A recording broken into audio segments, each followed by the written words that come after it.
Upon initial contact with Ice-T's music, I had envisioned him to be an ill-mannered and psychologically unstable man with an extremely uneducated and barbaric frame of mind, whose raps displayed nothing but ridiculous jargon, shocking sexual audacity, and repulsive images of the ghetto. However, after further analysis of his music, I can deduce that he is the epitome of anti-disestablishment terrorism, who embodies the entire spectrum of the urban experience and struggle. But to make things more plain and simple to the layman, I find Ice-T to be the dopest, flyest, OG pimp, hustler, gangster player, hardcore motherfucker living today. To be honest, I am totally and completely on his dick. Welcome to the Ice-T Final Level Podcast, featuring your co-host, Mick Benzo, and your host, Ice-T. Hey, yo, what's up out there? This is Ice-T and my partner in crime, Mick Benzo. And this is podcast number 32. Damn. I'm not even going to be excited anymore, Mick, because, we went past the year, and now it's just something that's natural to do. Yeah, you know what, though? But 32 episodes of a podcast? It's a lot. That's kind of hot, man. Of course it is. Yeah, we got and another. The listeners are really listening in to this podcast, IceTFinalLevel.com. They actually like it. Of course. Why wouldn't they? Yeah, we got a guest in the house. We ain't going to mention his name right yet. Not yet. You just heard his voice and stuff. But, we were noticing now that, after the last two podcasts with Busta Rhymes and the original G Money, the sound has gotten so much more splendid. Yeah, man. I really appreciate these Shure microphones. Yeah, we got to thank Shure Microphones for being part of this podcast. And, we going to keep pumping them. They gave us some, I might use these mics on the next album. Yeah, we may take these in the studio too and work with them, because Buster said he has spit fire out of one of these things. That's right. I bet he would, man. He's like 1080p Pixel TVs, right? Yeah, but in the house today, we've got a very unique and a very inspirational brother. I just know him as Taheim. We don't even call him by his last name. But he is a young brother that's from Queens. And Queens, New York. Queens, New York. Oh, you got to put that New York on it. Don't just say Queens. Yeah. Got to say Queens, New York, man. And he's I'm from a queen. Yeah, no, that's right. A son of a queen. Of course. That's what you are.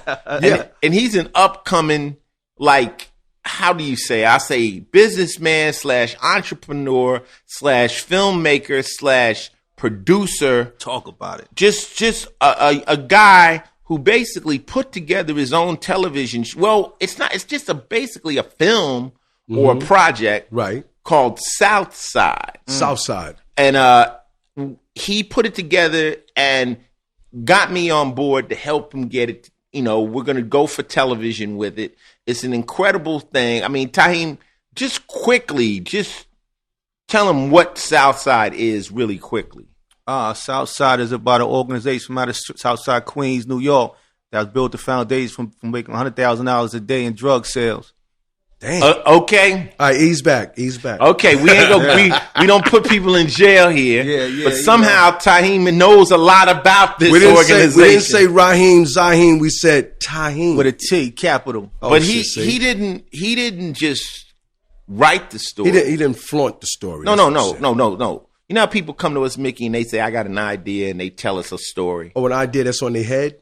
That shit don't work. This man didn't write the story. He has gone out and actually filmed. How much have you shot of the show? About 10 minutes of it so far right now, like an extended teaser. An extended teaser. Who's in it? Method Man, Tretch, Kimani Marley. Pause. Yeah. Stop. Oh, stop. Okay, Hold on, Ty, slow down. But let them keep listening, man. They're going to turn off after you finish, man. We got to keep our listeners here. And anybody who was watching Tretch when he was on Couples Therapy, he was rocking the Southside T-shirts. You might be following him on Twitter. Do you guys got an Instagram? Yes, we do. They got an Instagram. And this is a grassroots production company. Like, this man went out with his own paper, shot this, is shopping it, got me on board. And, with the success of a lot of these other shows on television, I am looking forward to having Southside on TV very soon. Mm-hmm. He's here today to talk about some of the stuff he's learned in this business. Of course. Because a lot of people think they could do it, Ty. They think, oh, man, you know what I'm saying? You got a show. Just put it on TV. It's not that like easy. it's that easy. It's that simple. Todd, you're going to throw that on TV. Right. Yeah, exactly. and 10 minutes probably took them damn near 6 months to get How a long 10-minute did it take reel. to shoot 10 minutes? About 3 days, 19 hours a day. Wow. 19 hours. Now, a had day. you ever gone out and shot anything? Never. This was my first time doing it right here. That's why I was so impressed. Like, wow. And after standing on a mountain and nose so long, I decided to give myself a yes and brought something to fruition. And now I see that I created a buzz and everyone is enjoying it. Man, he got a story to tell. All So right. Taheim is in the motherfucking building. For sure. The creator, the owner, the brain behind the TV show, soon to be. It's definitely gonna be out. Oh, they're gonna pick it up. They're gonna pick it up. But we're gonna get to that in a minute, though. We're gonna get to that in a minute. Are you ready to do this podcast, player? Let's do it. Yeah, that's what's happening. You know, Taheim's in the building, and this is news.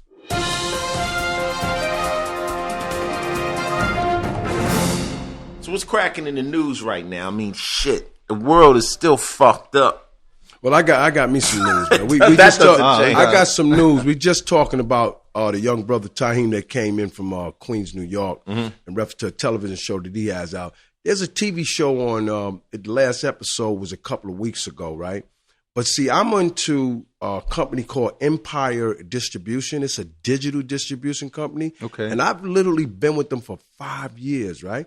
And the word on the street is Empire. Look like they got a little problem, man. My guy's trying to sue them, Ghazi. My guy name is Ghazi. I say the name because it's real. We've been doing digital distribution for record label out of San Francisco. It's called Empire Distribution. And Empire came on the set, and I don't even think they took the trademark name properly to put that up, but they done a hell of a good job, though. But guess what? They're in trouble.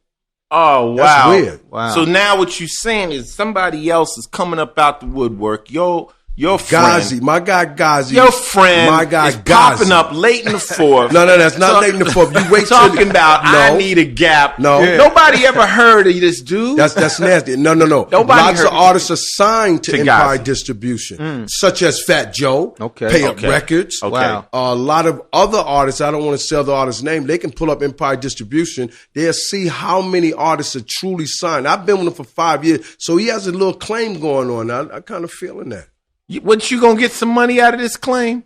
Shit, I should hope so. Definitely promoting it out there like that. Break bread. No. I was the first one to come online with him because he was at another distribution company called In Grooves, Okay. and he switched over and he did Empire Distribution. So bottom line is, the thing of it is, it's like when something hits like that, anything that rhymes with Empire probably will try to sue you. It's one of those types of things where they're gonna have to show that they had knowledge of this company and they really went out to defraud them, whether the trademarks even infringed, because I can open up the Empire Diner down here and it won't infringe on that man's copyright or that man's trademark. But if he got a lawsuit, he probably got to take a number. Because probably a lot of I don't believe so, because if you look at that film, you see that they are advocating music, Yes. such as making records, having a record company. But do you think they actually knew about this dude, or it just happens to be a coincidence? I think it happened to be a coincidence, but guess what? Though coincidence, sometimes you have to pay for your mistakes. Yeah.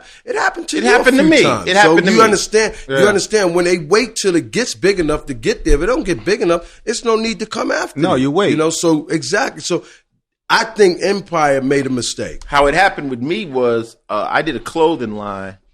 And Icewear. Somebody came at me and they said, we have the money. We want to do a clothing line with you. And it's called Icewear. So we knew there was a clothing line called Iceberg back in the day. Exactly. And we went out. We had a meeting with them. We talked to them. And they told us, don't worry about it. And what happened was the guys that I sent out there, the dummies should have just said, hey, write that down on a piece of paper. Like get something in writing. Get something in writing. Like a lawyer told me, the paper remembers what the mouth forgets. Whoa. Say that again. The paper remembers what the mouth forgets. Oh, for sure. See, I like that. You heard that? That's a jewel. This is why Taheim is here. So the paper, we didn't get the paper. What happens is So the mouth forgot that they said it. my Exactly. clothing line comes out. We're getting ready to go into Macy's. We're getting put all over the place because we started to get big We got a cease and desist letter from Iceberg. See, but my thing is, Ice, when you did the Iceware, what's so strange is that's not Ice. It was Iceware, then you got Iceberg. They challenged. How is Iceware going to confuse you with Iceberg? Because they'll say that some people might think when they go to buy it that it's connected. This is what they say. Mm-hmm. What you're doing is you're challenging the trademark. Mm-hmm. And the people that I had, were investing behind me didn't want to go to court, didn't want to fight. They sue for like $50 million, some crazy number that just makes the people that are putting up the money behind you go, you know what? We're out. Yeah. So you know what? The moral of the story is you must trademark your brand. And if you're having conversation, Taheim said it best. The paper remembers what the mouth forget. Yeah, so what we got to do is make sure ain't no Southwest, South, anything you do. You got to cover all that. I got my certificate. South Park is South Park might pop up on you. Yeah, South Park might more than that. Hey, easy. Yeah. Easy. Well, there's a Southside everywhere, so I wouldn't be surprised if everyone from Southside come up. Like, I'm from Southside of Detroit. I'm Southside, too. That's crazy. Hey, but, so I guess that's news, basically. Yeah. Empire is dealing with a lawsuit from... it is. Empire Distribution. So the moral of the story, what we're saying right here on Ice-T Final Level Podcast with Mick, Benzo, and Ice is trademark what you got. And always remember, put it in writing because the mouth will forget. Of course. That's right, man. And that was news.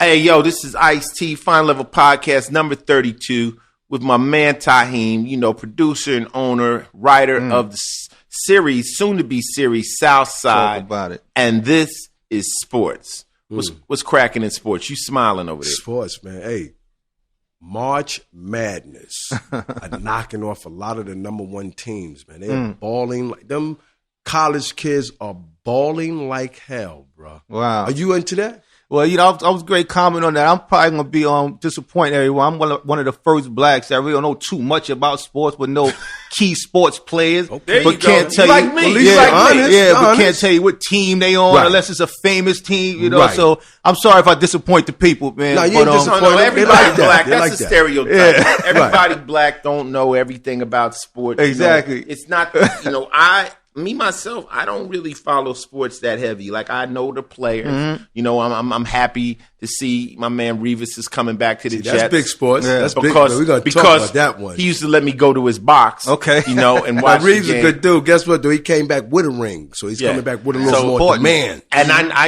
used to watch sports based around the players, just like you. But Mickey, tell me something. What's cracking with March Madness? Well, guess what? A lot of the first players like Villanova that I thought would win, they got bumped off. I mean, it's this crew out there, them Kentucky. They like all of them damn guys like 7'5", man. Beating up everybody, man. I don't think nobody gonna beat. They whipping everybody. Kentucky's dope. Oh my goodness, Kentucky Derby. Oh yeah, they like horses. They fast. Yeah. It's a great out. The March Madness is great this year. It's a real good thing. I mean, sometimes it beats. It beats the professional basketball in me. You know why? Because I'm fucking Knicks, and I'm going to say it, man. Yeah. Worst fucking team I ever seen in my goddamn life last year and this year. Yeah, they disappoint me, and they hurting my man Carmelo bad, man. He busting his ass. Y'all ain't even trying to win. Now, if I was the coach and the owner, y'all motherfuckers would be playing for free the rest of the season and next season till y'all win some games. You hear that, Knicks? Bet they'll win after that. Well, I think college players have the eye of the tiger. I think, you're not a pro yet. You're not really getting paid yet.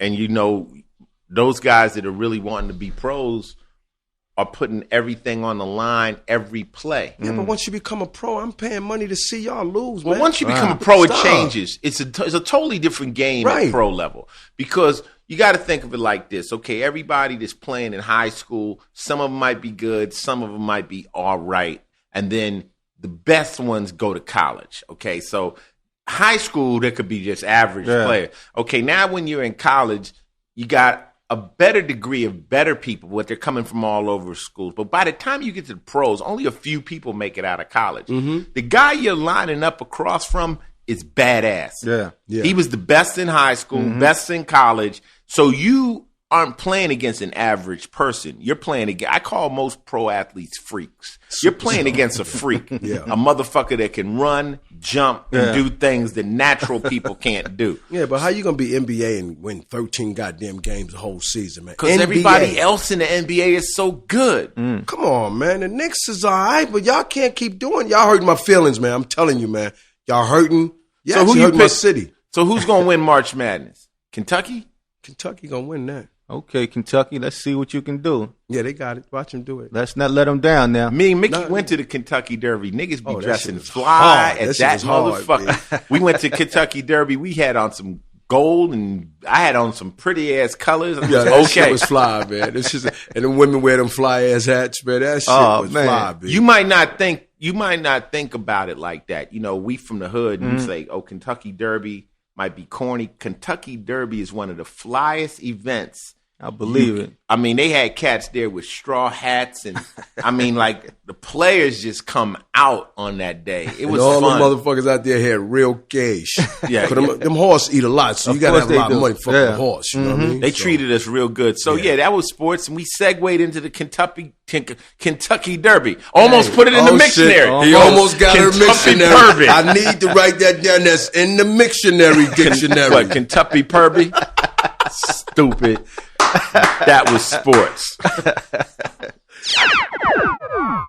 Yo, this is Final Level podcast number 32, and this is TV. I mean, Ty, you're gonna be a television producer, right? Is anything on that you watch? Well, there's one show that I did really like on Showtime.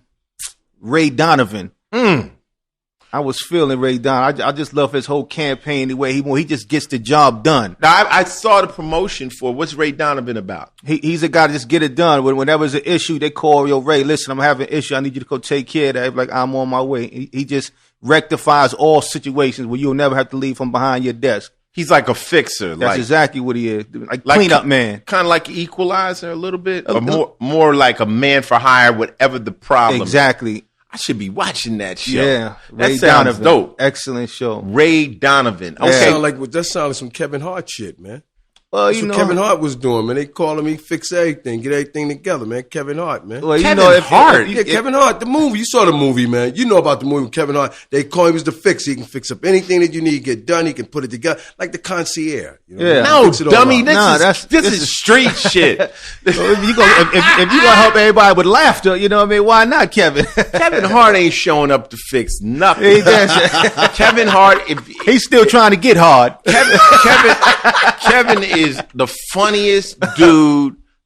Yo, he's funny as a motherfucker. But Kevin don't scare nobody. No, we know that. He's too Kevin short. has to have a gun. Not a 3'5", man. Yeah, you gotta have a gun. You see him. A gun. I'm sure Kevin stays. Hey, Kev, we ain't trying to diss you, man. We kind of like you a funny motherfucker, but you ain't stopping nothing. Nah, but he's just funny. No, he's funny. When you're Kevin Hart's side, you stay armed. Yeah, you have to. He's funny. You stay armed. I got a friend, Marco Andretti. Right. He went on vacation with Kevin Hart and Ludacris. They friends. They traveling, renting jets and shit, doing pimp shit. And he said that Kevin would get up in the morning, early in the morning, 10 a.m., after being partying all night, telling jokes all night, be the first one up and be in the front living room pop locking. Wow. Shit, he trying to stay in shape. No. He just got energy. He's staying in shape. He's like we.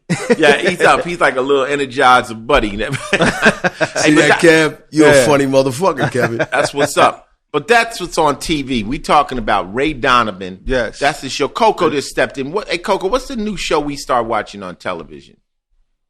We just put some in. The Last Man on Earth. Have you seen that? I seen the trailers about it. I thought it was only one, then it became two, then there's a three. I don't know what the fuck. It's a funny show. Wow. If you Ray Donovan seems kind of hard, little gangster. This is a show called The Last Man on Earth. It's about a dude who somehow wakes up and ain't nobody on Earth, right? So he's rolling from city to city looking for people, nothing. So now he finds him a pad. He got a pad, but the pad, since he's the last man on Earth, got like Rembrandts in it. He done jacked all kinds of stuff. He got all kinds of stuff that he done took from all over the country.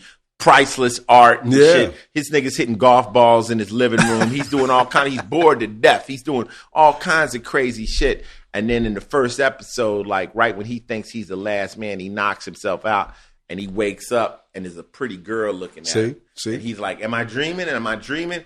And as he wakes up, he's not dreaming, but she ain't that pretty. Like, he just goes into, and it's the chick from Flight of the Conchords, the comedian. Shit, that sound like a nigga on lockdown in the cell. Dreaming when lights is out. You know what I'm saying? That's how he felt. Yeah. Lights out. Waking up thinking it's a beautiful woman standing over him is his celly.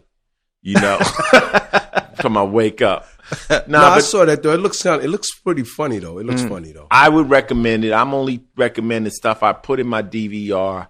Last Man on Earth is funny, and Ray Donovan. I'm going to check that out. Definitely check that. And that was TV. Hey yo, this is Final Level Podcast number 32, and this is movies. So check this out. Now that I moved into the crib, I've been loading all my DVDs. Matter of fact, I got a box downstairs for you with about 300 movies. Man, now I can finally watch That's some a movies. lot of movies. Hey, yo, Ty, I don't go to movies. You know why? Why? 10 Too many kids. fucking kids. I got enough. I'd rather send the kids to the movie than me go because I got too many. I got enough movies where you could let each one of your kids look at the movie a day and tell you which movies to watch. Well, that's what I'm gonna need because I don't go to movies. Ty, you go to movies? Yeah, I go to movies every now and then. Sometimes just to get away, sit in some darkness and watch a big screen. Well, you're a movie producer and a filmmaker, so I have to be a critic towards it. You know what I'm saying? Yeah. That's how I perfect on my craft by going to the theaters. That's how all filmmakers do. You watch other people, you get camera angles, you get ideas, you pick up styles. You're like, okay, I like how Antoine Fuqua gets down. Of course. Like different people, the way they, Peckinpah, who does this and who does that, and who can make the, first thing you want to look at the director, like, man, because movies have style. Yes. So I'm loading all these different movies in, and I found all my karate movies and all my kung fu shit. Oh, I love karate. Man, I got all the Run Shaw, shit, deep shit. But I think I was watching last night one of my favorite, and it's a movie that continues on and on. And it started, the first one is a film called Shogun Assassin. And that's Lone Wolf. It's like this overweight samurai dude and cub, little baby. Yeah. And he pushes them around in the baby carriage. And then they got the baby carriage in Hades, baby carriage in Peril. It's just, this is like the illest shit because the dude is kind of chubby, but you can't see him. Wow. With the samurai, you can't see him. And like when you go see anyone out there that wants to get into heavy samurai or good shit, this is a classic. It's called Shogun Assassin. My real G's listening and go, ooh, Ice, talking Shogun that Assassin. shit. Oh, man, we forgot The Shaolin nigga versus does it. Lama. But check out this ill scene. This is how he does it. In the beginning of the movie, his wife dies. So he got his baby. Now he's a killer. He's a motherfucker, the shogun, the king is trying to kill him, So he's got all of these people coming after him. So basically, he puts the baby on the floor, puts a sword on this side, puts a ball on this side. Wow. Says, okay, the baby's got to crawl toward me. If he crawls at the sword, he rolls with me. If he crawls at the ball, I kill him. I gotta see that one. Yeah. Baby crawls at the sword. He throws the baby on his back, and it's like, okay, we out.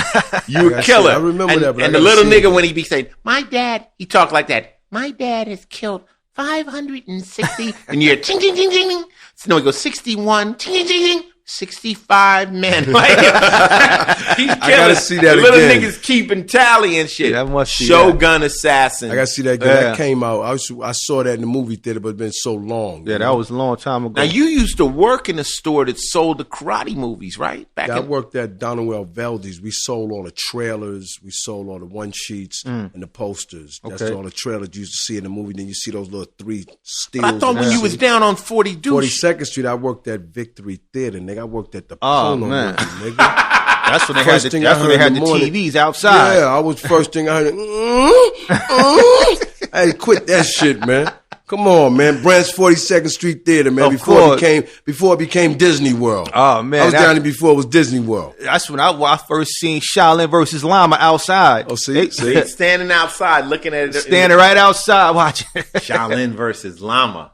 See, we can go in. I could go into, Sword and the Butterfly. There's a scene in Sword and the Butterfly where the motherfucker just runs right through a motherfucker. Like, the dude is standing like this, and the dude just comes and runs, and he just pops up on the other side of him. Like, he just blew through his body. Karate movies is shit. They don't make no more of those at all. No, the best ones. We should make one of those, Todd. Shit, let's bring it back. The best ones have the subtitles. Yeah.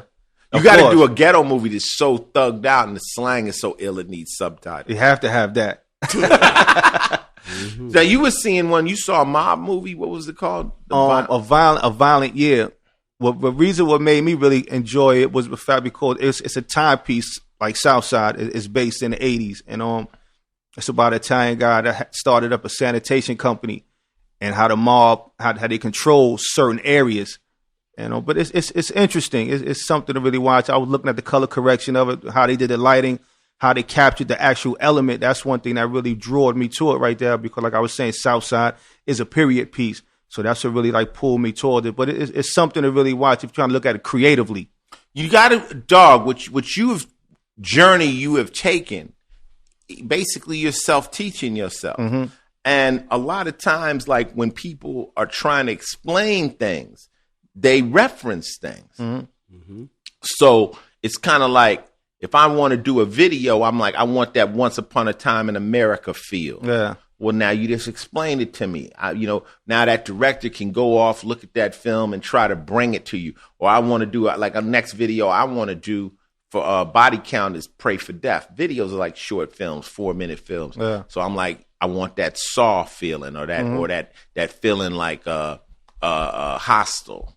And they get it. Oh, you just want it in one room, and that's how. So watching movies is very smart. And like people say, well, you biting the style. No, I'm inspired. Exactly. And like you don't think artists go to art galleries to look at other artists and just get vibes and pick up ideas and shit. You take that back and you make your own gumbo, exactly. A little bit of this. Add your flavor to it as well. Yeah. Spike Lee had to get his from somebody. Of course. Him do what he do, and now people want to mimic what he's doing. Mm-hmm. Yeah. Well, ain't nothing new up under the sun anyway. So you're gonna sit back and learn, and like he said, inspire and create almost like a replica, but just through your vision, through your eyes. Yeah. That's what makes it more different. It has the originality to it, the way you actually deliver it. Right, and try to find the people around you. We're gonna talk about it. That can bring your vision to life. Exactly. But so it was called A Violent Year? A Violent Year, yeah. A Violent Year. Was on Showtime? No, it was in the theaters. Oh, that was in the theater. It was in the theaters. Yeah. And if you're gonna start off looking at karate movies, right, and you decide bastard, my master. If you decide that you would like to go and start off with samurai films, start with this. My master has killed over 65 people. Bastard, he'll pay for this. Why? That was the Crane style. I know him, Shang Lu. If you're into that shit, teacher. Yeah. You know the famous word with, you killed my teacher. Well, that's how all the beef exactly. That's how I know you. If you kill a nigga's teacher, it's on. There's two things that happen in the karate movies. There's two things that happen in karate movies that set shit off. One is you killed the nigga's teacher. Yeah. Two is you bailed up in their school and just whooped everybody's ass. And Bruce Lee used to do that. He'll show up at your school. At your dojo. And I'll be there. Everybody. Yeah. Beat your the whole dojo. Bastard. I'll make them pay for it. Exactly. Damn you. Stupid. You watched a lot of that shit. This is Shogun Assassin. Start with that one and take it from there. And that was movies.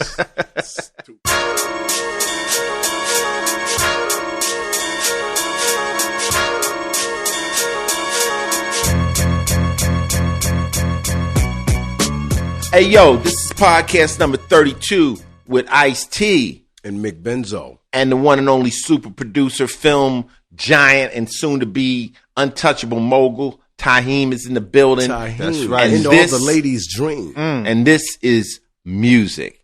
And the biggest news in music is it's about to happen. Hey, it's going down, man. I mean, I don't know how many people saw the Art of Rap documentary that Ice-T truly put together just to give back to the music industry.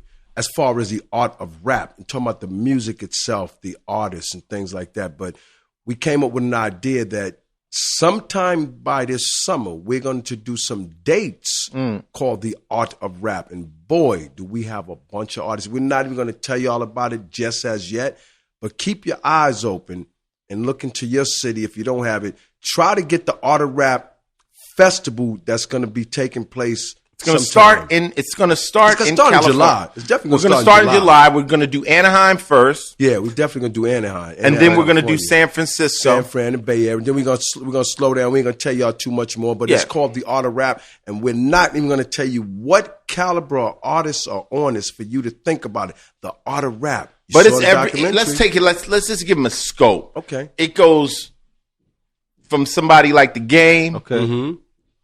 To somebody like Soul Sonic Force. And you know what? It's somebody like The Game and somebody like the Cold Crush Brothers. Now, that's big. That's the span. And then you get somebody like Bone Thugs and Harmony. Mm-hmm. Okay. To like a Rakim. Exactly. So it's that type of a roster. Ooh, it's that kind of flavor. And those four names, we say all those four names those are definitely on it. Yeah. I hope we can get Grandmaster Caz, because you know what? He actually damn near narrated that whole movie. He did. The Art of Rap. So I hope we can get him up at the podcast one time. Right. We're going to get him at the podcast also. We've had Chief Rocker Busy Bee here. He's going to host the actual Art of Rap festivals. This is all put on by Mickey Benson and Pay Up Productions. This is his promotion. Ice-T and my man John Reese. I can't just take all that credit. Without this, it wouldn't have been done if Ice ain't give me that inspiration. Once again, always pushing the person in the right direction. And John Reese is just a guy that we met out on the Mayhem Festival, the metal tour we went on last year. All right. And this man knows how to do it big. Do he know how to do it big? He's like, my man, he's definitely one of the top I call him, he's the flavor bowl. He knows what to do, man. He is the flavor bowl. You need that person. Yeah, so we got with him, and he was like, yo, Sort of vision. I like the movie, and Mickey and I said we'd love to do a tour. You know, he says, look, man, if y'all are serious, man, let's get it together and let's make it happen. And he does festivals. He doesn't do he don't do little concerts, okay? He don't do concerts. He does festivals. Big difference. Yeah.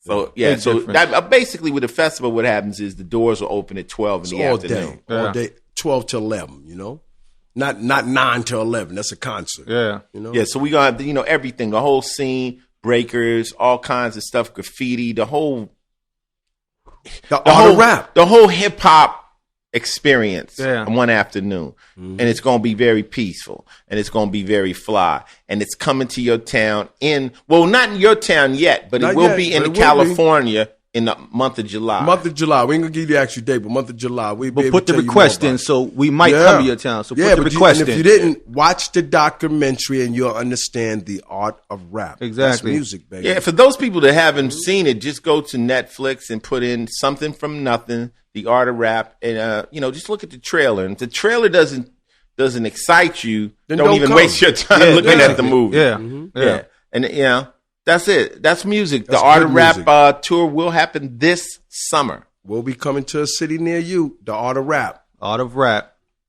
And that was music.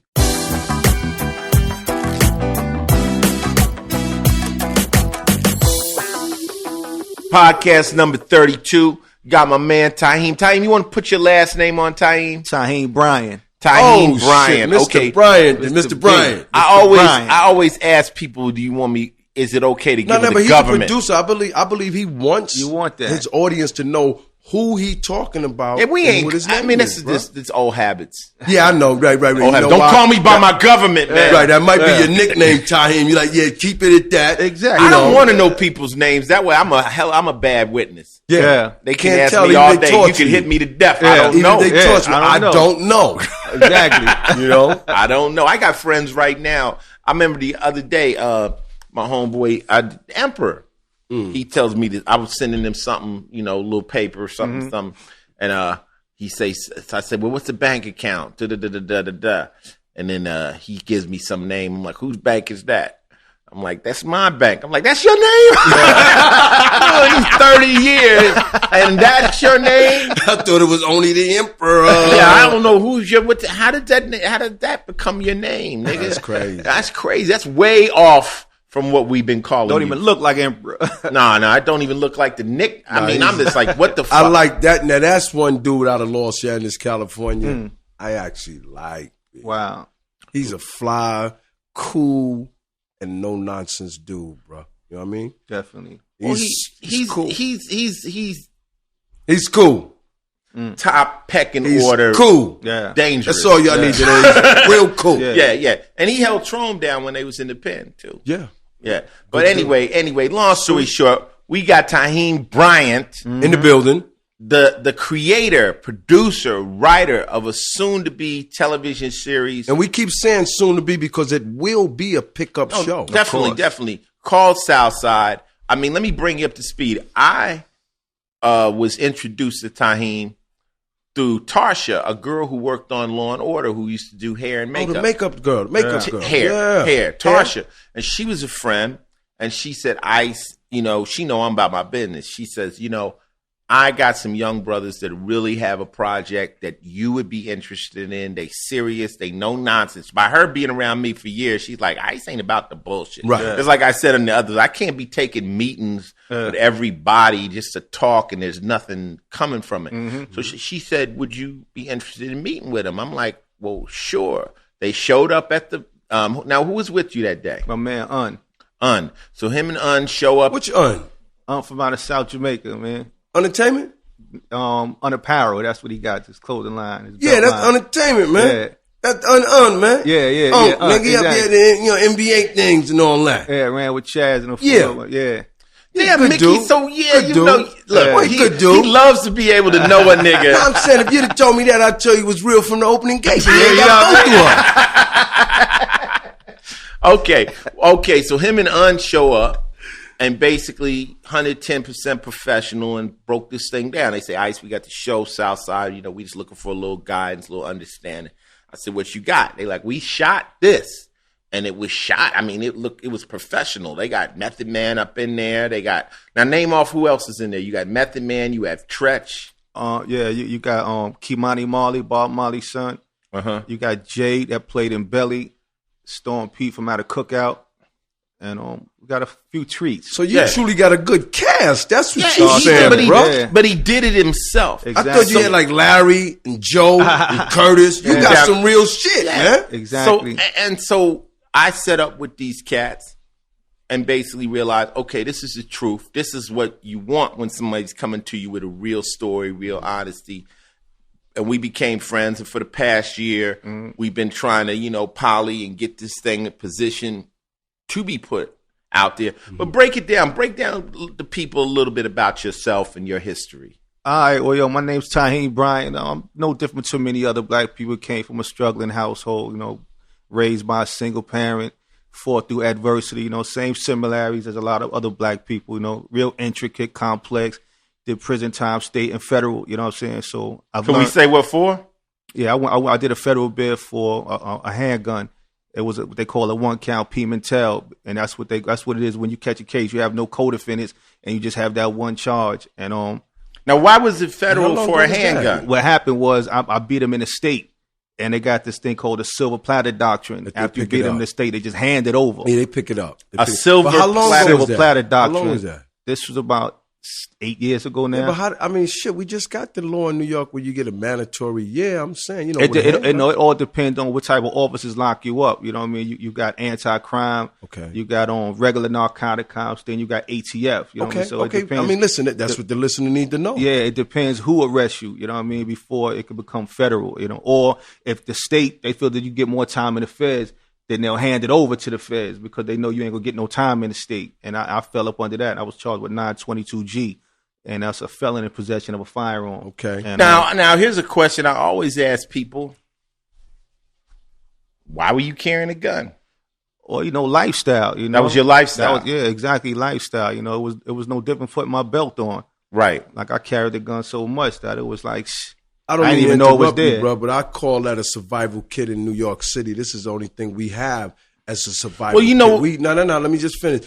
We grew up on this kind of mentality, so we figure we better get caught with it than without it. Correct. Especially in certain neighborhoods where we come up at. And New York City is really, really, really difficult. It's difficult you all were over. singing to the motherfucking choir. I'm from I LA. know, but I'm Nigga, saying, not guns for are you. legal. We're talking to Guns are legal audience, where I'm but we're from. talking to our audience. But I'm telling you, they don't know that. No, but listen to me, right? This is why I say it.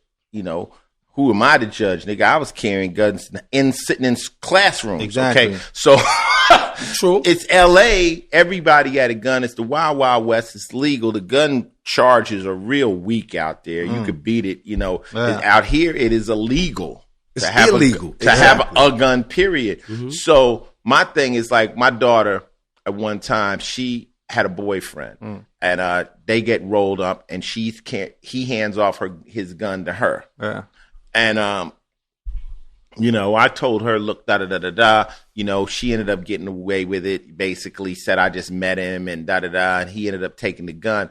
But I questioned her. I'm like, why was he carrying the gun? If he's carrying a gun, he must feel he's under some stress and he's living some kind of way. This is what I'm saying. If you live in that kind of life, Correct. then you need to carry it. And I told her as a father, I'm like, well, the problem is if you got a boyfriend that's carrying a gun, that means he's probably got people out to kill him. And if I'm coming for him, I just as soon kill you. So you need to understand that if you can't, you're dealing with a boy and girls out there, if your boyfriend got a gun, you could get it. Yeah. You could get it because it ain't going to be like they going to stop shooting when he's dead. They no, it's just hers. It's cocaine. Just got to knock out the witness. So there was a point in my life when I stopped carrying, right? I mean, we ain't armed today. Exactly. You know, so at that time in your life, you was just knee deep in the streets. Correct. Okay. Exactly. That's what I'm saying. Continue. And like I said, the feds, they got, I think, a civil platter doctrine where they handed it over to the feds. So I fought as much as I can and took it to, gave me the high end. It was going to be 5 years, but then after do the PSI, it's called the pre-sentence investigation, dropped it down, and I wound up getting 3 years for the gun. And Wow. And then came home, you know, and just for possession. Just for possession. You could rob a store and get 2 years, but just having the gun and not doing nothing with it, you got 3 years. Exactly. Wow. Exactly. That's a lot of time for it. Yeah, your son just beat a gun charge. Yeah, for sure. And that was a good look. Once again, he's lucky. Through the help of a good lawyer. You know, you get one of them good ones. They know what they're doing. Yeah, well, you know, possession is 9 tenths of the law. They got so many different kinds of possessions now. They got knowingly possession. You know, they got temporary possession. I mean, you touched it for a little while, then put it down. So you get just as much time as anyone else that's actually carrying it. Crazy. Okay, so you in the pen. You doing 3 years. What's happening with you in there? What's going on in your mind? Yeah, in your mind. Oh, well, you know, when you come home and pick up another gun, that's what you thinking? Nah, well, you know, I wasn't never thinking about just come on and pick up a gun. You know what I mean? But I'm gonna always stand on equal ground if my life is at stake. And I got to be honest with you. But you picked up a camera. Of course I did. that became my weapon. There it is. So was that where the idea came while you were doing time? Exactly. Because when you in the feds, you're around so many different great minds. It ain't like when you're doing state time, you're around nothing but animals and wolves. And in the feds, you're dealing with a lot of pros that went down based on their friend may have told on them because they did something wrong. So that's the real difference. You run into a lot of real good dudes up in there. And the courses that are being taught you in a federal situation is prisoners. So you learn how to import, export. You learn how to do so many different things in the feds from prisons. Prison is actually educating you. So you take their courses. So that's when I started seeing things a little more differently. And you got dudes that copped out 20, 30 years, dudes that got life in prison and they 17, 18 years old for just possession. You know what I mean? Not one bit of violence on their records whatsoever. So when you sit and you travel in the yard, what you mean by walking, and y'all talking about certain things in life, and you say, when you go home and they sit there and say, well, I don't. It affects you a lot. You be like, wow, you don't even know how to really respond to that. They be like, nah, but you going home. You gonna be my eyes and ears back to the street. You got to stay home. You know what I mean? And continue fighting for the people that's in here. You know, so it educated me a lot and made me really want to create change. Because at one time I was afraid of change. I always thought change would kill you. But then I noticed that when you don't change, that's what's really going to kill you. You know what I'm saying? So change preach. Yeah, so change is really inevitable. You know what I mean? I call it, you know what I call it, Ty? I call it embrace your evolution. Like we evolve and, you know, it might be an age thing, but really truthfully, you keep getting better. Yes. hopefully you keep getting better. Like I'm the best Ice-T that ever fucking walked right now because I'm at my full power. Oh, for you see, sure, yeah. but that's because you have to embrace every moment of life as a learning experience. You know, I'm listening to you, right, Ty, when I'm listening to what you're saying. You was in federal penitentiary, and you actually got rehabilitated being in there. Some don't get rehabilitated by you listening to the, not jailhouse story, but listening to the brothers that's in those courtyards on that walk. You said, I don't want to come back here, man. My 3 years is really long enough, and he ain't never coming home. You decided at that point when you come home, you're going to find a different way of life. And this way you can always come back to them because they're going to still be in there. Some of them you probably give them the motherfucking I met kites. some of his homies when I was in Sing Sing. Correct. When I just recently went up to Sing Sing, I go up there and do talks and motivational speeches and stuff. Actually you can put in Google right now, you could put Ice-T Sing Sing talk and see one. I saw it too. The TED talk. Yeah. And I met with some of his people. Yeah, I met some of your people in there. I mean, Mickey. I got a few friends. Now, there's a few friends still in there. But like I said, I love this story here, especially for our podcast listeners, because we try to educate them and give them jokes and reality. Yeah. You give them reality. You went to jail for 3 damn years and decided that's not where you going back at. So you did you make the plan to start to try to make the film in jail? Exactly. Yeah. Well, my vision really started first because I did state and federal. So my last term was the federal bit. That's what kind of like really woke me up because we as men don't do things that we really can't handle our consequences. And a lot. So you did 2 separate bids. I did 3. I did 3 bids. I did 2 state bids, 1 federal bid. Oh, you a jail nigga. They can't tell him nothing. That's your next story. Next film is Inside. Exactly. I was gone during 9/11. So okay. I witnessed what was really going on an inside perspective as how it affected America when the World Trade Center went down. So I was gone during that time, witnessing a lot of different Arabs coming through the system and seeing how it shook everything up at that particular moment. But back to Southside, and I developed my skill after doing my state bid and learn how to write in a final draft format, which is the screenplay format. Right. Which now what it is, final draft is a application.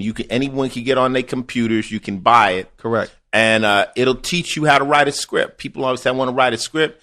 It doesn't take long to learn, and it'll do stage direction, and it's very easy. I've used Final Draft to write a script.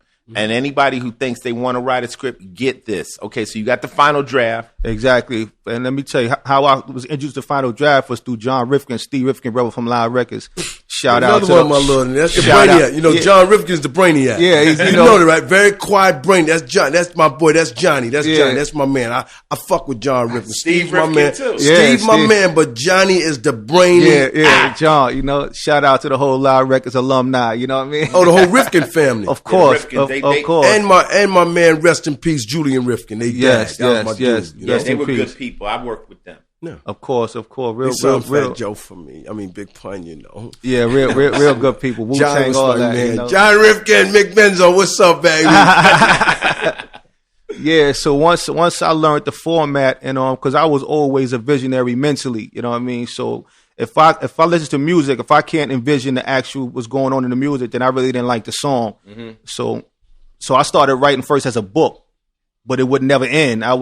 It was my escape because that's why I got on my neck mentally free because that was the way it kept me out by just continuously writing. But it was endless. You know what I'm saying? So being around so many different brothers that got so much time, I say, I'm gonna create a whole different avenue, and where film can hire so many different people as opposed to being a rapper because not everyone can spit 16 bars. But a lot of people got the potential to have a great marriage in front of a camera that can act and play different positions. So that's what made me really want to focus hard into the visual world and the film business. And that's what developed, Southside. I come from Okay. And the only reason I'm stopping you is because I like to.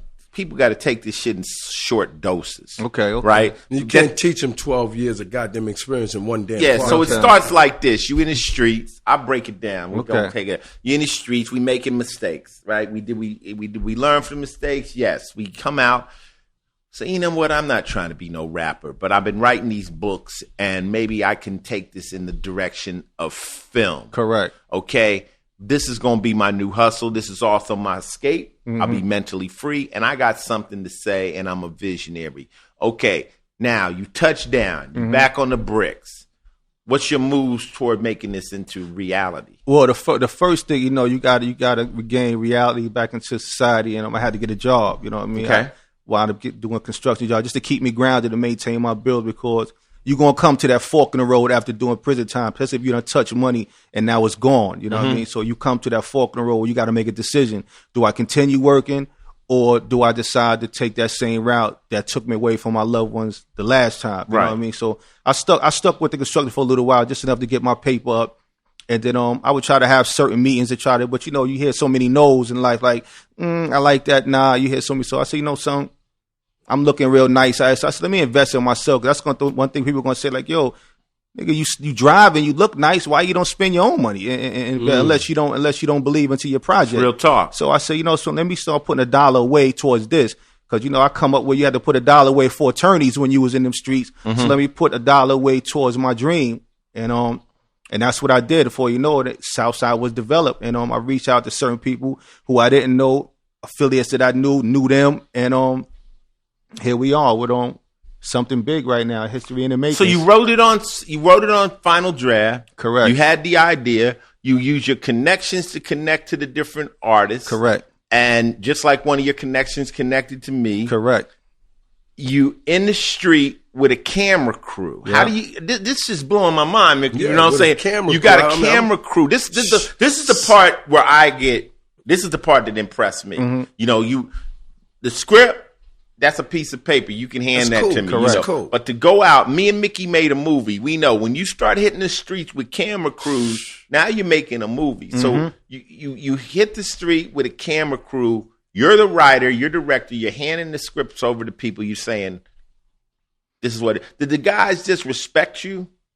Well, I come with a certain level of respect due to the lifestyle that I come from. So they knew if I said I'm gonna do something, they was gonna take me serious, because you got your sayers and you got your doers. You know what I mean? And I'm one that's gonna make it happen. I'm gonna do it. You know what I mean? It may take time, but trust me, it will come into fruition. Right. And so what it is, I reached out to my man Cliff Bell. He also does a lot of videos.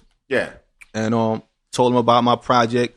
And say, yo, listen, I want to bring this into a reality. Shout out to Cliff Bell. Exactly. And the whole Ghetto Nerd family. You know what I mean? So he said, yo, let's sit down and we meet. And we vibed and wanted to talk a little more about it. And one thing about when I start talking about the project, I can get extremely hyped, because I come from a hype era, you know what I mean, which is the 80s. I come from where the morale was at its all-time high. Loyalty was a must, you know what I mean? If you didn't have loyalty, then your empire would fold. You know what I'm saying? That's just the way it went. So when I started speaking about it, I was able to take them to the 80s, the way I was addressing the situation. So they was like, yo, listen, yo, we want to act on this. So when you ready to start, I'm ready to pick a date now. That's how serious I am with this. And it showed me how the machine operated, how you got to buy permits, how you can steal shots where you don't have to buy permits. Now, just break it. This is the part that I want you to build on, because this is stuff that people just have in their brain. You just shoot a movie. So what was some of the obstacles? What stuff started to happen? What was the things you learned that you weren't aware of? Well, one thing, like I said, locking down streets on permits. I thought you could just bring a camera outside and start filming to the police, pull up one and say, yo, do you got permits? They said, I live here. Well, I don't need a permit to live here. It's my address. You know what I mean? But you do need a permit. So I had to take out insurance, because when you have people that's worth you, if they get hurt, they need that type of insurance, or they're just going to sue you. So I had to take out $1 million insurance. What would it cost? $150 to do $1 million insurance. Some people think when you have $1 million insurance, it costs $1 million to actually purchase it, but it really doesn't. But you know what? Little things like that, these is jewels. Little things like that is what keep people out of the game. Of course. They're like, oh, I can't do it. I need $1 million worth of insurance. Yeah. Nigga, $1 million worth of insurance costs $150. That's it. As you say before you go on, insurance is important in music industry, because, producers can get insured through Allstate. Writers can get insured through Allstate. So when people are being sued for using someone else's music as a producer, if their management was smart, they would do exactly what you said. Go get a policy. Most of the major big artists, like a Michael Jackson, he had insurance in case they tried to sue him for using a production or music. So producing is good. Even a DJ can get insurance. Yeah. An MC can get insurance. Dude, I have insurance. Every time we leave on the road, I have to pay. Y'all don't know, but I end up having to pay a certain amount of money to an insurance company. We have a tour coming up in Europe. I just paid for an insurance policy. Okay. Just in case, like you say, somebody might get pushed off the stage, or somebody could say, I threw the mic and hit him in the eye, or somebody can lie. Yeah.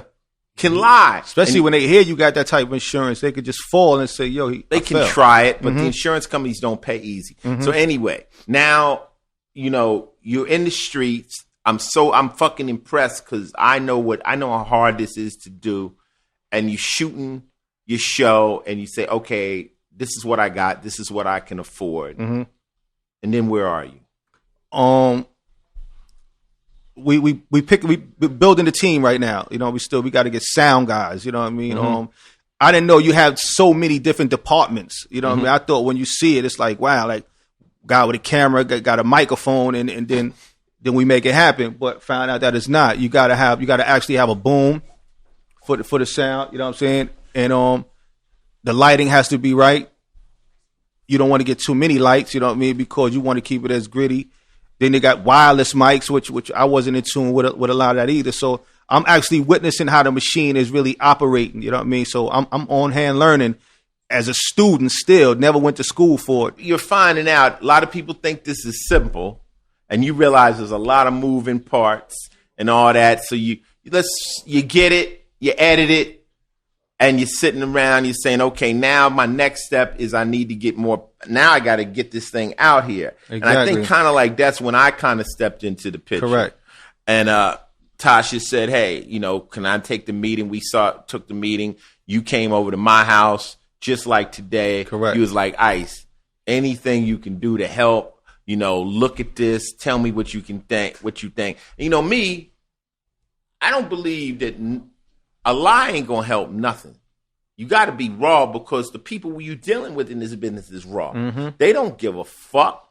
So, I'm not going to tell nobody what they need to hear. I'm going to say not what they want to hear. I'm going to tell you what you need to hear. So I looked at the shit. I said, yo, this is very, very impressive, but we need a hell of a trailer. Yeah. We need a new trailer because he had a lot of footage, but you have to look at a movie trailer. Sometimes a movie trailer is way better than a movie. Correct. That's what sells the movie. Yeah. So what happened with that? So he listens. Okay. And you go back to the drawing board. Yeah, because like you said, you stated to me, you was like, listen, you need to combine all your footage together and bring it back to me. So that's what I like. I say, like you said, I do listen. I'm very attentive, and I combine both of the footages that I did, and got them cut open again by a guy named Will Jerk from out of Maverick. He got a company called Mavericks from out of London. He had to hire an editor to edit this. He found somebody. This is what he does. You give him some game. He went off and found some people, a professional trailer company. Exactly, out in London. right online. Wait, ain't you from Queens? From Queens, New York. But that's all the way to London. That's baby. the beauty about the internet. You know what I mean? How you can travel the world while standing in one place. So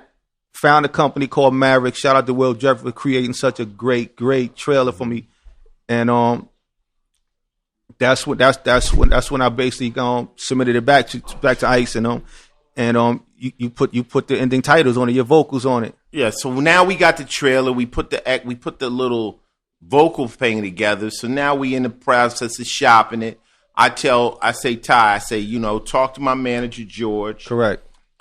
He's in the business, and he had just gone through a whole thing about handing a project he had out to somebody. They held it for a year, didn't do nothing with it, and he thought it was going to get greenlit and stuff. So he gave you some more hard truths to the game. Because that's the thing. It's like, if you're going to win, it's like, yo, why not us tell you? Then you go walk in that office and get shut down. Exactly. So, George gave you some more game, which you followed through on. And at this point right now, I mean, what stage is Southside? It's ready to go. We need somebody. Yeah, we ready to go. The first season is written. We got a star-studded cast. I wrote the whole first season. I got the first 9 seasons drawn out, how I want each season to go. So it's just landing in the right home right now, That's where we at with it. And right now with the success of Empire coming through, television like fucking Godzilla, and just walking, doing 20 million viewers, over 20 million viewers. The whole theory of an urban television show not being able to work. Now, that was one thing when he got with me. I said, well, is this a movie or TV? I said, a movie, it sells once. Television, it goes on and on and on and on. And, right now, well, with I Amazon. guess, listen, there's two good movies. I mean, two good television shows that's actually showing that urban films do work again. 50 Cent, Power, as well as Empire. Correct. So the market is, like I said, the market is starting to open up a little bit more and more. And your story, once they see it, they're gonna get it themselves. Yeah. For what we seen, this shit is hot anyway. It's hot, and right now all these urban stories need to be told. Just like hip hop kind of opened the ears to this stuff. Now it's time for the stories to be seen visually, and I think that with the opening of Amazon needing programming, YouTube, all these different people are opening Netflix. There's more networks. There's more vehicles. Yeah, that's opening up for this to come out. So if anybody's out there that's in the business, want to get a quick look on a hot project that we got, motherfucker, Southside is up and ready to go, and we got stars online. And this first time I've spoken on it because I always keep shit under I play my cards close to my vest. Correct. I kind of like to wait and let shit come out on motherfuckers. Definitely. Me and Coco got shit going that nobody don't know. It'll pop up on TV. They be like, you motherfuckers, how did that happen? It's back again. But a lot of times if you speak too soon about shit, you jinx it. Yes. But we feel right now it's time to talk about this project, Southside. It is gonna happen. And I got to take my hat off to you, Taheim, just for doing it by yourself. Thank you. And following through. Basically, the follow through is the most important part. Like you said, you did some things outside of New York, not just New York. You went all the way to London to find an editor to do it right to the Calling Larry and let him fuck it up like it's a YouTube motherfucker. Exactly. You know what I mean? Exactly. Yeah, I mean, it's just inspirational, man, when I see hustlers and people, that come out of the street and just basically make a change and start making moves, man, in this direction. Now, a year from now when you get in the Emmys and all that, people call you an overnight success. Yeah, but it don't be overnight. It's a fucking struggle. Yeah, it's never and overnight. you're a boss. You put your own money up. Exactly. That makes you a boss. Exactly. No, he's definitely a boss. He's one of them niggas like, I always say, you tell certain people you'll be here at this time. Like if you say be here at 2, he here at 1:58. Exactly. This is the kind of person he is. It's like prompt, baby. He's about it. It's prompt, baby. Because when you on time, you late. When you early, you on time. You know what I mean? The goddamn rule is be early, so that means hurry up and wait. You got 9 o'clock meeting. You get there at 8:59. They don't see you to 10 o'clock anyway. But it's hurry up and wait. No, but here's the rule, nigga. Never make the person that you need something wait. Exactly. So if I'm coming to meet you and I need your money, there's no fucking way you should be waiting. If you need a ride from me, there's no fucking way I should be waiting on you, nigga. You the one that's supposed to be here first. That's just the rule. When you walk into a company and you need something from them, be I early. I just said it's hurry up and wait. No, baby. you said some old ass. Get up here on time and hurry up and wait, nigga. Nigga, whether you That's gotta what wait, it is, nigga, man. if you gotta wait an hour to get this money, then you wait. It's hurry up and wait. Be on time, though. Don't listen to Mickey with his monkey ass shit. He gonna have you fucking losing. Man. Taheim knows the goddamn game. Of man. course. This motherfucker, man. We not bullshit. Hey, but look. Let me let the people know also where they can even Oh, find no, yeah, we're going to do that. We're going to do that. Right, what's up? You gotta if you want to look at it, check it out. Go to SouthsideTheSeries.com. What is it again? Say it again, because my listeners are slow sometimes. SouthsideTheSeries.com. All right. If you want to follow us on Twitter, it's at Southside Series. If you want to hit us on the gram, Southside Original Series. It's a movement. You could type in "We Bringing 88 Back." That's going to pull the trailer up. You could pull in Southside Taheim Bryant. Just make sure you support the movement. It's a golden era coming to television. Something that's never been done before. Something that's going to educate the youth, because we're dealing with a generation that's on the here and now tip. So, like when I came up, I'm more like, if you're going to smoke weed, You ain't gonna smoke weed outside in the streets. You gonna smoke weed in the house. You ain't gonna have them people think I don't know how to raise my kids. So it ain't no different in the game. You may not want your kids involved in the game, and if you don't educate them, they're gonna wind up in the hand of the opposition. So it's like if they're gonna be in the game, at least educate them and show them how to go about being in the game, and show them that to create an escape route while you in it. Don't just think it's gonna last forever, because there's gonna always be an ending forward. It's gonna be prison or death. It's inevitable. There's no way you're gonna dodge that bullet right there. Great people fell that thought they couldn't do it. Just focus. You know what I mean?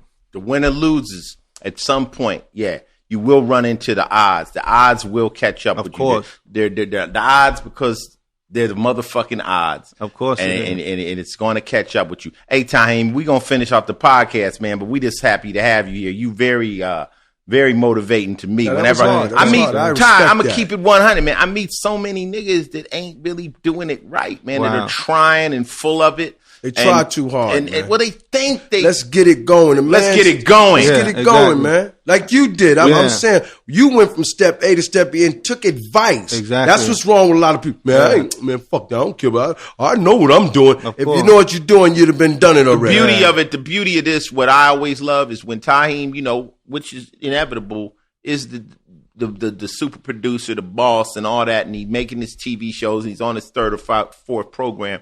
Some youngster's gonna walk in and come talking out the side of his mouth like it's easy, and Ty's gonna look at him like, nigga, do you understand? I work construction. I've been to the pen. I've done all these things to get where I am today. That's how I am with people when they come to me with that easy shit. I'm like, man, this is not easy, man. It ain't easy. You have to suffer for this. Hey, Taheim, we gonna keep it moving.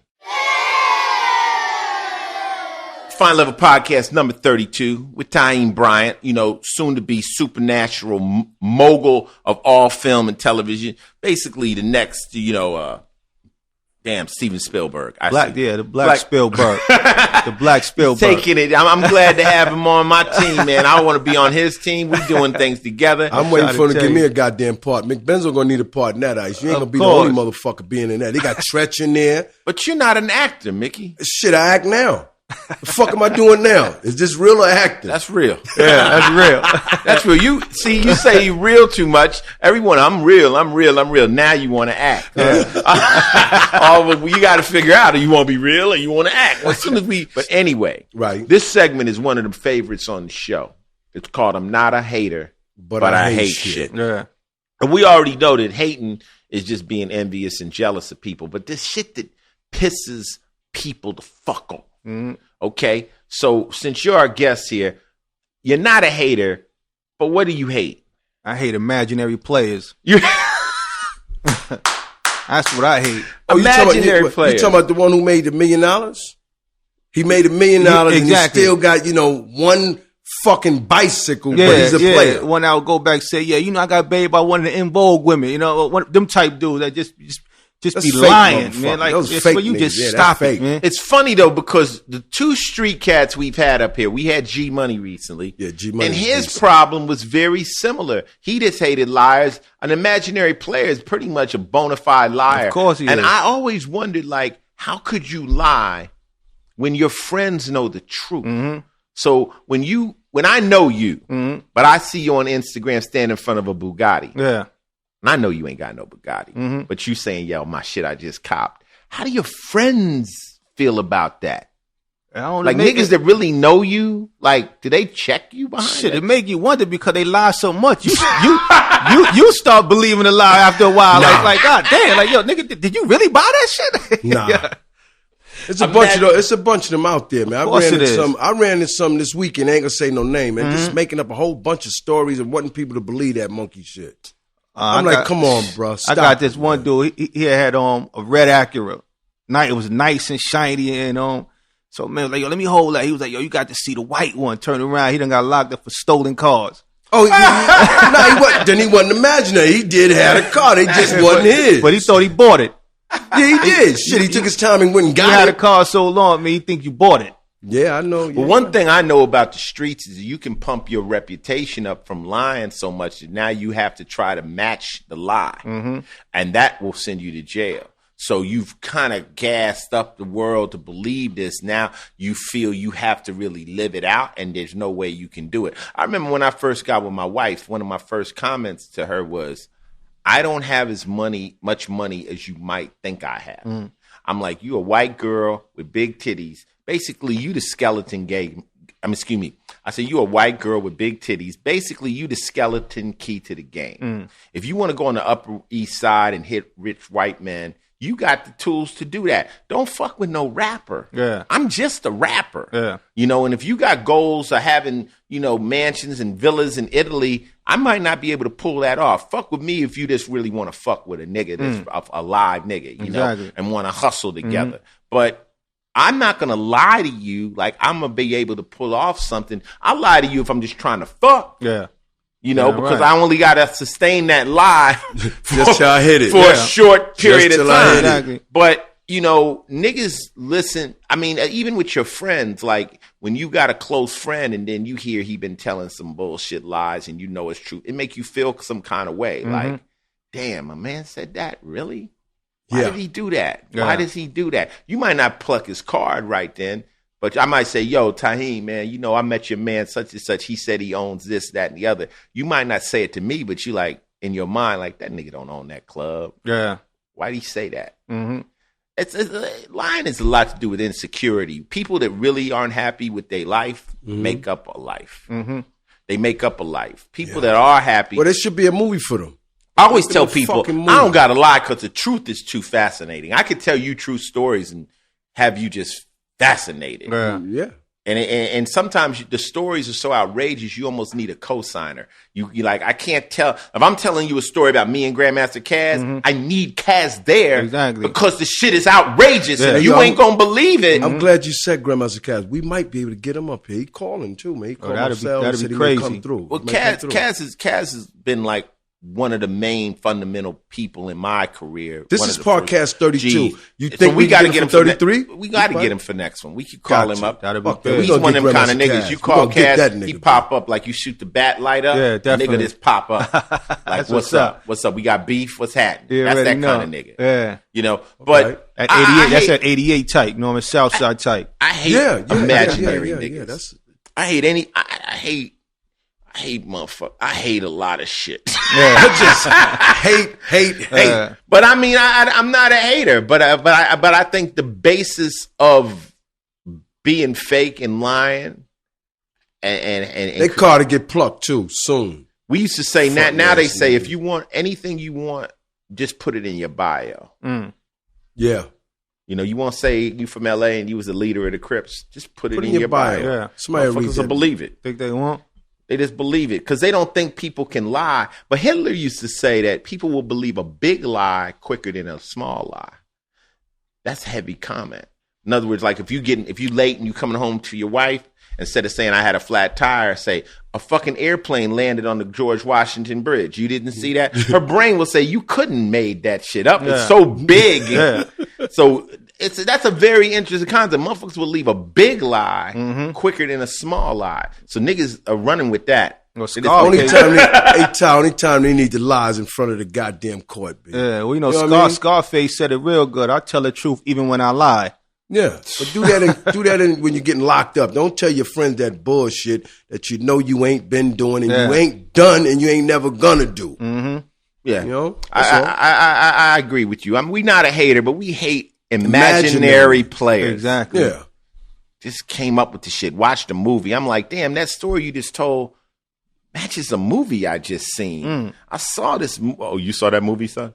Yeah, well, it kind of happened like, nigga, you watched John Wick too, nigga. I know exactly where you got that story from, you lying ass motherfucker. Okay. And that was, I'm not a hater, but I hate shit.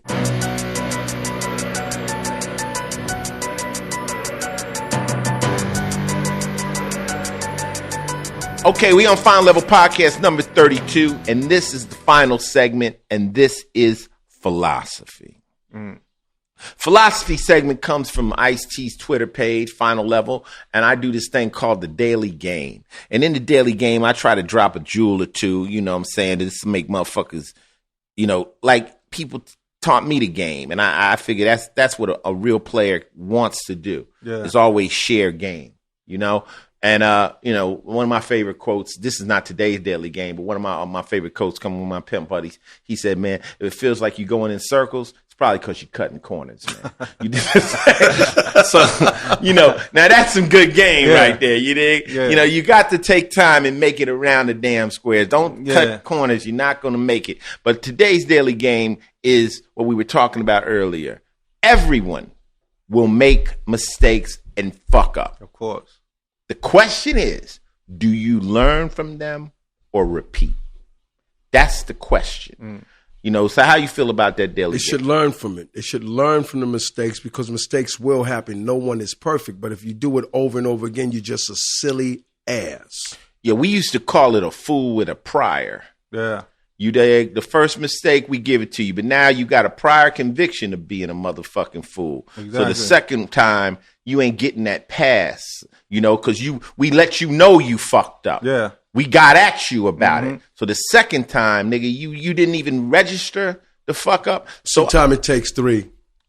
No. Todd just said it, man. He did 3. He had to learn on 3. 3 is pushing it. He had to learn on 3. The third one usually now is he's going to become that producer. Am I correct, sir? But Mickey, the third one you might not live through. Exactly. I was fortunate.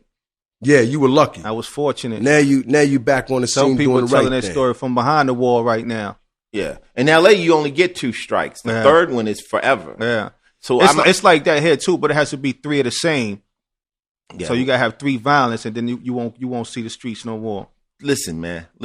Learn from your mistakes, man. When you fuck up and you ignore. See, the reason people don't learn from their mistakes is they don't accept the mistake. That's the key word. Yeah, accept it. Accept the mistake. I don't care whether you fucking up with your girl. I don't care what you fucking up with. If you fucking up with your people, sit up and say, man, I fucked that up and I can't let that happen again. And here's another jewel. Usually the last person people blame things on is themselves. Yeah. That's why they have a mirror. Look at yourself. They'll always find another reason that something else happened. They'll make up a bunch of excuses. Sometimes just say, man, I let that happen. Exactly. Man. I let that happen. So now I can't let that happen again. Mm-hmm. And that's how I'm going to be able to move forward. If you deny it, you ain't going to learn the lesson because you're going to put it off on somebody else. Yeah. So you have to accept it. You got to say, this is wrong. And we're all capable of it. The beginning of the daily game is we're all capable of doing some foul shit and doing some fucked up shit and making some severe mistakes. Correct. But choices. Now, once you know it's bad or wrong, will you do it again? I also have another jewel. I used to say God, and I'm not a religious person, but I just say whoever's out there, karma looks out for fools and children. A lot of the shit I got away with, it was just because I was a fool. It's foolish. Yeah. Babies and fools, baby. I was a fool. Yeah. Now, once you know the magnitude of the drama that you're in, once you know it and you do it, I don't think you get that pass. You feel me? Of course I do. You're right. Like you got blessed, Taheim. You're in a great position. Look at yourself now from when you was stuck behind the walls.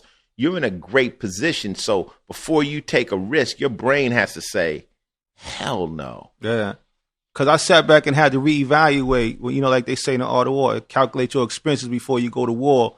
And a lot Pause. Calculate your expenses before you go to war. So a lot that's a jewel. You've been dropping some Do you understand? Shit, do you understand what? I like to break this. Calculate your expenses before you go to war. I've done that so many times. It's like, we could go to beef with this particular situation, but what's it going to cost you? Exactly. Is it worth it? Is it really worth it? Every time, sometimes you like, you know what? We got to let this war go by because maybe it's the casualties. I remember one time niggas stole my lowrider. I had a nice 6.4 and I had a homie named Doobie who was fixing it. And in LA, we chromed the chassis and shit, but he's rolling through his neighborhood, hitting switches and shit, and got the niggas in his neighborhood mad. They jacked the car. They jack it from him. They don't know it's my car.